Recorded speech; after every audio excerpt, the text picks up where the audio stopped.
Hey Psych2Goers, and welcome back to another video. Thank you so much. Your love and support has enabled us to send your way another wealth of everyday psychology. So let's explore. Have you ever tried to help people who only ended up hurting you in the end? All too often, you try to change the ones you love because you think you see the good in them that they can't see in themselves. We make the mistake of assuming that everyone wants to be better and grow beyond where they are. But trying to help someone who can't even help themselves can feel a lot like taking one step forward and 10 steps back. Some people just don't change, especially if they don't want to. To help you identify them, here are 7 common types of people you can't help. Before we begin, we would like to mention that this video is for educational purposes only. It's not intended to target or shame anyone, but to help everyone be more aware of our tendencies. If you find yourself relating to the points we mention, remember that admitting our faults is the first step to correcting these self-defeating behaviors. Number 1, victim-minded people. Do you know what it means to have a victim mindset or to always be playing the victim? Have you ever come across those perpetual naysayers who are always looking to make excuses for their own bad behavior? This is what we call those who are forever pinning the blame on everyone but themselves, especially when things go wrong. They lack the emotional maturity to own up to their mistakes and hold themselves accountable. Their own choices and actions have led them to where they are now, but they refuse to see it. So no matter how hard you try, they're never going to change because in their eyes, nothing is ever their fault. Number 2, self-righteous people. Narcissistic, egocentric, and sanctimonious. Have your pick. Such self-righteous people are know-it-alls who think they're perfect and have nothing at all to change or improve about themselves. Well, good for them. In fact, most of them even think it's everyone else who needs to step up and get better, not them. If only they knew. Their pride and closed-mindedness leads to their defensive and condescending attitudes. Every time you even try to point out their flaws or their shortcomings, their severe unwillingness to change comes from deep down inside, where they're afraid to confront their own insecurities and see themselves as anything less than perfect. Number 3, deceptive people. Dishonesty and deception, the greatest evil for any relationship, right? Often charming and persuasive, especially when they need something from you. Deceptive people cannot be trusted because they act one way in public and another in private. They're two-faced and manipulative.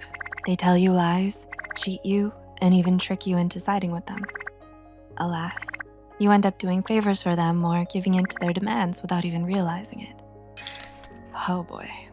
So next time your gut tells you someone asking for help can't be trusted, it's important to be sure of their intentions before you lend them a hand. Number 4, desperate people. Ruthless, cunning, and opportunistic.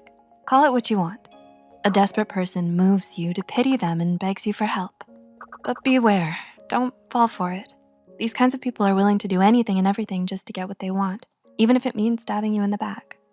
They don't respect your boundaries. Rather, they abuse your generosity, time, and energy.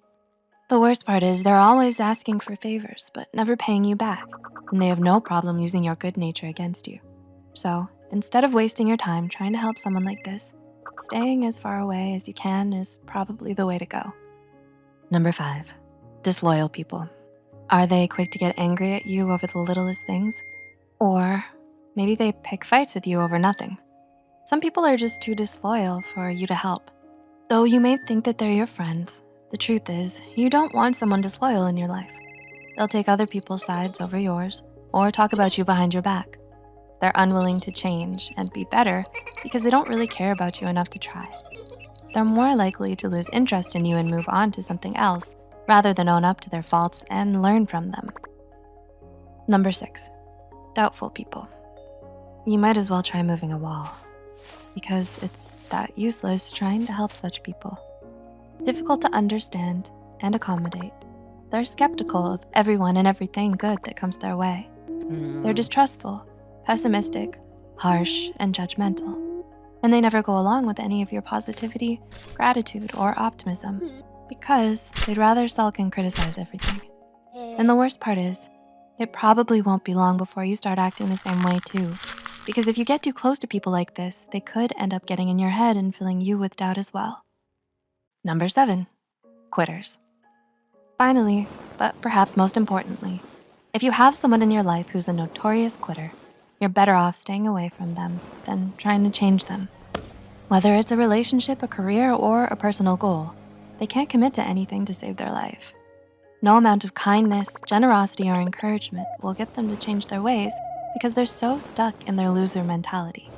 They think that whatever they'll do, they'll either fail or need to work hard to succeed, so they'd rather quit while they're ahead than try in the first place.